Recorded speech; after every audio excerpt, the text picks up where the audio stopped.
Hello everyone, जैसा कि आप देख रहे हैं आज हम बात करने वाले हैं टॉपिक 12th का 4th चैप्टर है physical education and sports for CWS children with special needs दिव्यांग। तो यहाँ दिव्यांग का मतलब होता है ऐसे लोग जो अपाहिज हैं, चाहे जिनकी प्रॉपर बॉडी प्रॉपर डेवलप नहीं हो पाई हो, ग्रोथ नहीं हो पाई हो, या उनको माइंड से रिलेटेड प्रॉब्लम है, तो ऐसे व्यक्ति को हम क्या बोलते हैं? दिव्यांग बोलते हैं। और इस चैप्टर में हम ऐसे ही लोगों के बारे में पढ़ने वाले हैं जो किसी भी प्रकार की बीमारी से ग्रस्त हैं या उनका प्रॉपर डेवलपमेंट नहीं हो पाया, ग्रोथ नहीं हो पाई है। तो ऐसे लोगों के बारे में हम पढ़ेंगे। दिव्यांग का मतलब होता है अपाहिज और CWSN का मतलब होता है चिल्ड्रन विद स्पेशल नीड्स। तो इसमें हम ऐसे स्टूडेंट्स के बारे में हम बात करते हैं जिनकी प्रॉपर मेंटल लेवल प्रॉपर सही नहीं हो पा रहा है, और हमें हर स्टूडेंट को इस तरीके से देखना पड़ता है कि उनका प्रॉपर मेंटल लेवल के हिसाब से, उनकी नीड्स के हिसाब से हम उनको क्या ज़रूरत है उसके हिसाब से उनको पढ़ाएं। तो चलिए स्टार्ट करते हैं ऐसे टॉपिक्स के बारे में। इससे रिलेटेड जो जो चीज़ें हैं इस टॉपिक में हम उनको डिस्कस करेंगे। फिजिकल एजुकेशन एंड स्पोर्ट्स दोनों ही एक ऐसे चीज़ें हैं जो हमें CWSN children with special needs के बारे में काफ़ी चीज़ें बताती हैं और जो हमें काफ़ी गाइड करती रहती है और प्रैक्टिकल कराती हैं, जिससे हम चीज़ों को समझ पाते हैं। अगर वीडियो अच्छा लगता है तो लाइक एंड सब्सक्राइब जरूर करें। ठीक है, चलिए स्टार्ट करते हैं। इंट्रोडक्शन में मैंने ये चीज़ें काफ़ी आपको बता दी जो आपको हेल्प करने वाली हैं। तो चलिए स्टार्ट करते हैं। हम फिजिकल एजुकेशन के सारे टॉपिक्स कवर कर रहे हैं और आज हम 4th चैप्टर को लेकर चल रहे हैं, चिल्ड्रन विद स्पेशल नीड्स। ठीक है, तो चलिए स्टार्ट करते हैं। फर्स्ट है हमारा कंसेप्ट ऑफ डिसेबिलिटी। इससे में हम इस चैप्टर में दो चीज़ें इंपॉर्टेंट है, डिसेबिलिटी एंड डिसऑर्डर। तो इसमें आज हम कंसेप्ट ऑफ डिसेबिलिटी के बारे में बात करने वाले हैं। डिसेबिलिटी होती है, disability is an impairment that may be cognitive, developmental, intellectual, mental, physical, sensory and some combinations of these. Means इनमें से किसी एक दो चीज़ों का कॉम्बिनेशन हो सकता है।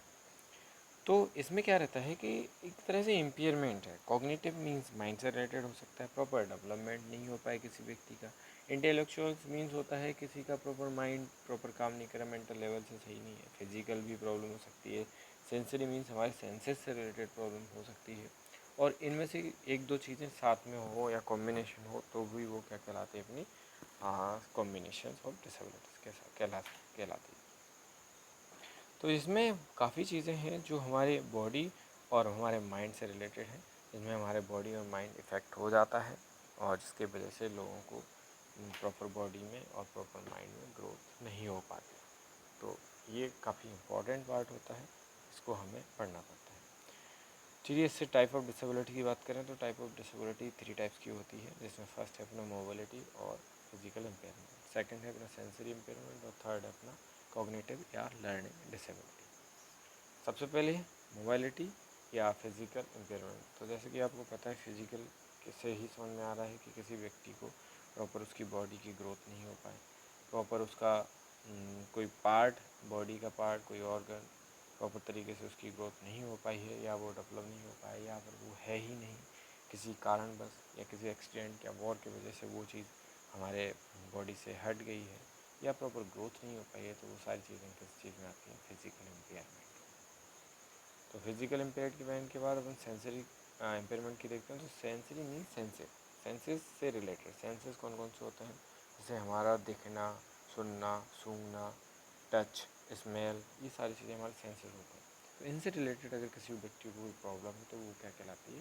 Sensory impairment.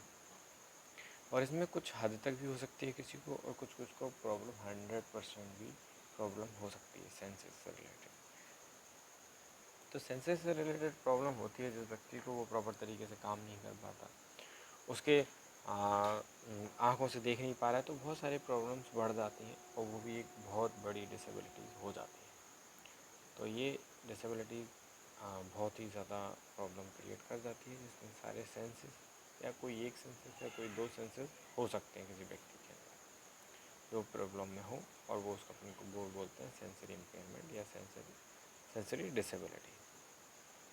नेक्स्ट अगर अपन बात करें कॉग्निटिव और लर्निंग डिसेबिलिटीज़ की, तो कॉग्निटिव और लर्निंग डिसेबिलिटी में भी वही सारी चीज़ें आती हैं जो सेंसेस या माइंड से रिलेटेड है। लर्निंग डिसेबिलिटीज़ माइंड से रिलेटेड है, और जिसमें किसी व्यक्ति का प्रॉपर माइंड की प्रोसेसिंग, माइंड के अंडरस्टैंडिंग या माइंड से रिलेटेड उसको किसी प्रकार की कोई चोट लगने से या प्रॉपर किसी बीमारियों से या किसी इंजरी से उसको अगर प्रॉब्लम हो गई है तो उसमें बोलते हैं लर्निंग डिसेबिलिटी।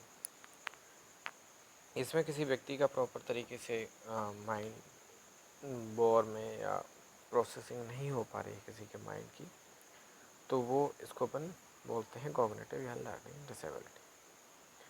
हाँ, मेरे हिसाब से ये माइंड से रिलेटेड बहुत बड़ी प्रॉब्लम ही बन जाती है, और ये अगर अपन बात करें इसको सॉल्व करने की, तो इसको हम प्रॉपर नॉलेज काउंसलिंग के थ्रू हम इसको ख़त्म कर सकते हैं।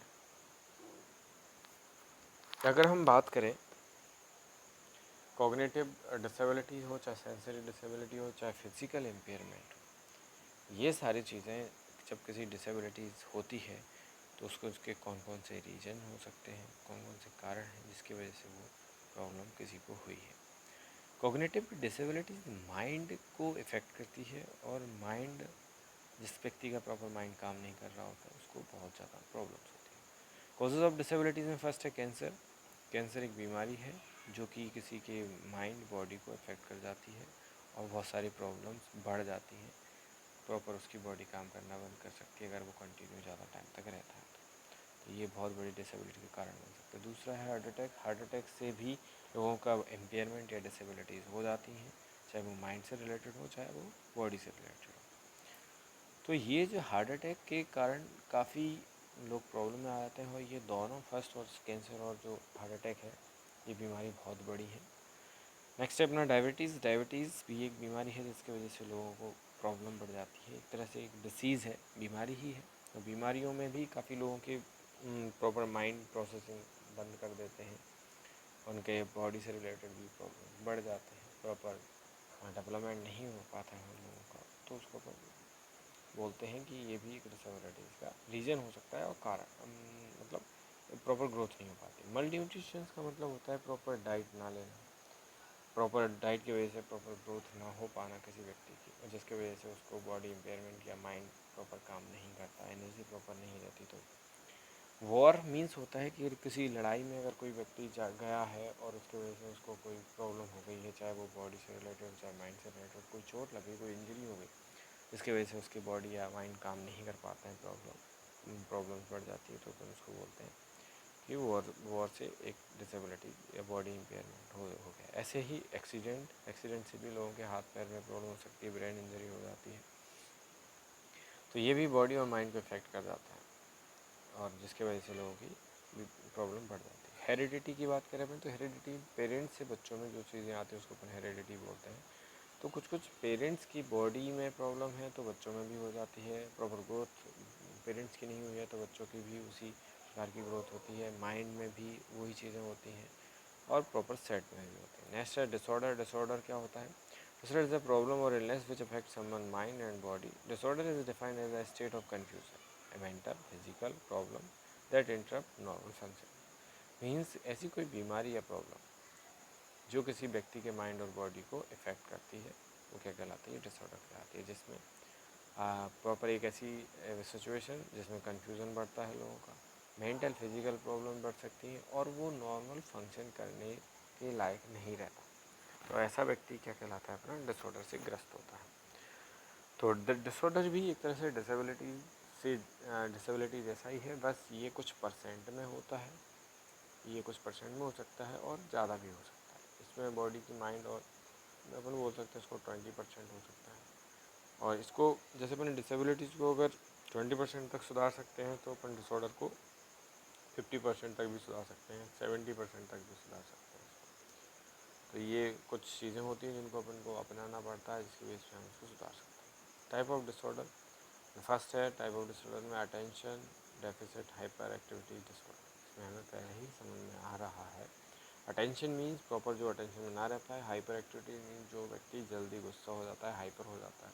तो ऐसे सिम्टम्स जब किसी के अंदर पाए जाते हैं जो प्रॉपर अटेंशन में नहीं रह पा रहा है, जो जल्दी हाइपर हो जाता है, तो ऐसे लोगों को हम इस कैटेगरी में रखते हैं attention deficit hyper activity disorder. इसको अपन इसमें किसी व्यक्ति से माइंड से रिलेटेड ही प्रॉब्लम रहती है, क्योंकि अटेंशन होना या हाइपर होना ये माइंड से ही की ही प्रोसेसिंग होती है। इसको शॉर्ट फॉर्म में ADHD बोला जाता है, और एक तरह से ये डिसऑर्डर माइंड से रिलेटेड या माइंड को इफ़ेक्ट करता है किसी भी व्यक्ति के।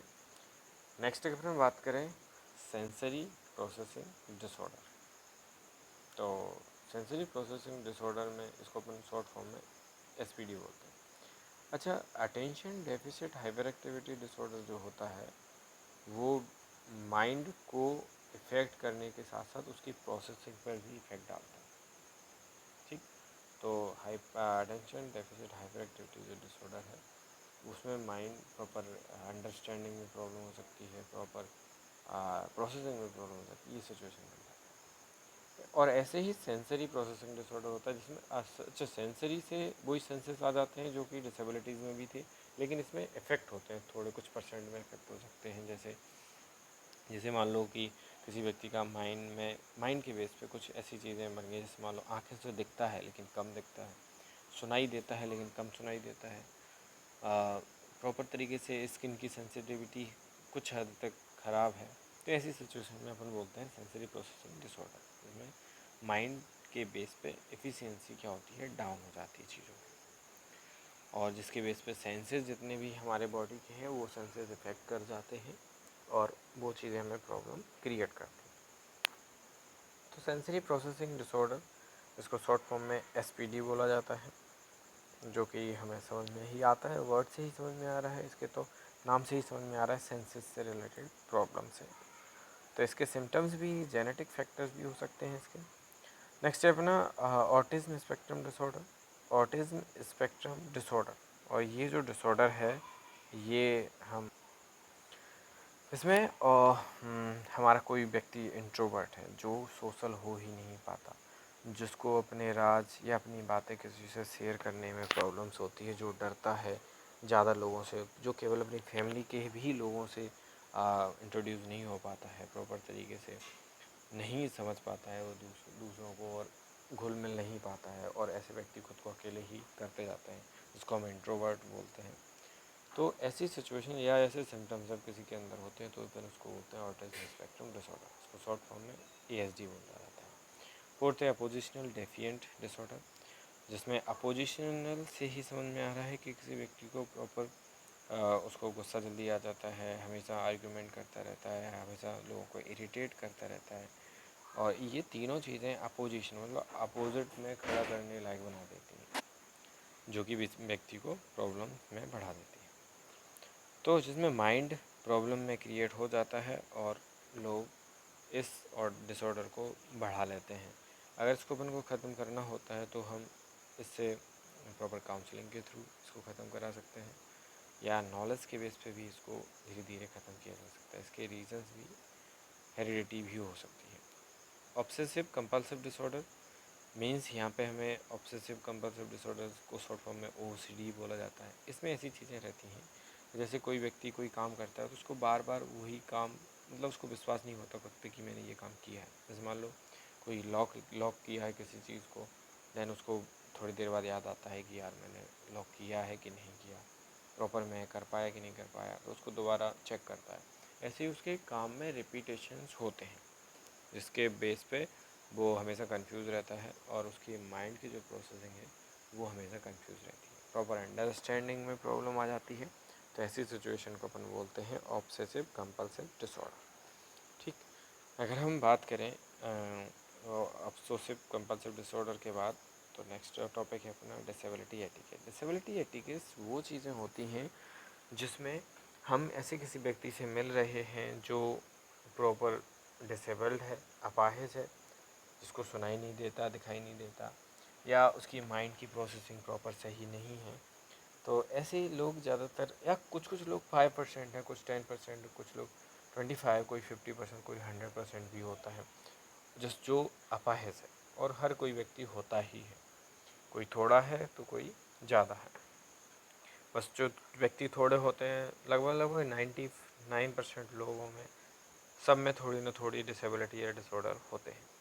तो जब ऐसी सिचुएशन ज़्यादा से ज़्यादा लोगों में है तो हमें उनके साथ कैसा व्यवहार करना चाहिए, कैसे उनसे हमें कम्युनिकेशन करना चाहिए, कैसे हमें उनसे बात करनी है, उनको उनसे सीखना है या उनको सिखाना है। तो जब ऐसे लोगों को हम बात करनी है तो हमें उस कैसे एटिकेट्स अपनाने चाहिए, ये इंपॉर्टेंट है। फर्स्ट है टॉक डायरेक्टली, मीन्स जैसे व्यक्ति से अगर हम बात कर रहे हैं, ऐसे व्यक्ति के अगर हम साथ में है हमारे व्यक्ति या कोई भी व्यक्ति हो, एक्सवाइजेड कोई भी, क्योंकि कुछ ना कुछ परसेंट में सब रहता है, तो हमें उससे डायरेक्ट बात करनी चाहिए।